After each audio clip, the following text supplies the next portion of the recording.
సిద్దిపేట జిల్లా గజ్వేల్ ప్రభుత్వ ఆసుపత్రి యందు ఈ రోజు అంతర్జాతీయ నర్సుల దినోత్సవం అత్యంత ఘనంగా నిర్వహించడం జరిగింది. ఈ కార్యక్రమానికి ముఖ్య అతిథిగా ఎంఆర్ఓ డాక్టర్ రాము మాట్లాడుతూ నర్సుల సేవలు చాలా ప్రధానమైనవని, రోగులకు ఒక తల్లిగా, ఒక చెల్లిగా, ఒక అక్కగా రోగిని చీదరించుకోకుండా వారి ప్రాణాలను సైతం లెక్క చేయకుండా నిస్వార్థ సేవతో ఆప్తమిత్రులుగా సేవలందించడంలో ఆదర్శప్రాయులని కొనియాడారు. ఈ కార్యక్రమంలో doctor Manjula, doctor Anitha, DGO Suryaprakash, anesthesia nursing superintendent Swarooparani, Suvarna, pharmacist Srinivasachari, Mohan, infection control officer Maharaj, Bhanu, head nurses Vijayalakshmi, Nirmala, Jagadamba, Vakuladevi, nursing officers Rajeshwari, Swathi, Sharada, Sasikala, Shaheen, Rajesh, Mary, Pushpalatha, Nazeer, lab technician Srilatha, Joseph, health assistant Devasani Vasudev, X technician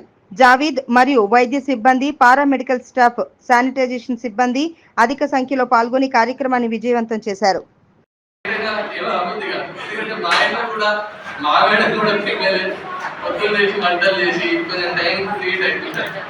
so at least సరే గవర్నమెంట్ పెట్టిన టైమింగ్స్ కాబట్టి మనం ఏం చేయలేము. మా చేతిలో ఉన్న కాడికి మేము చేస్తాము. మీరు 8 ప్లేస్లో 8:30 8:40 వచ్చినా చూడాలని వదిలేస్తున్నాము. సో కానీ ఇక గవర్నమెంట్ పాలసీ కాబట్టి మనం ఏం చేయలేము. సో ఆ విషయంలో కొంచెం స్ట్రిక్ట్గా ఉండండి, కొంచెం మెజరీగా లేచి పని చేసుకొని అట్లీస్ట్ 8:30 8:40 వరకు వచ్చే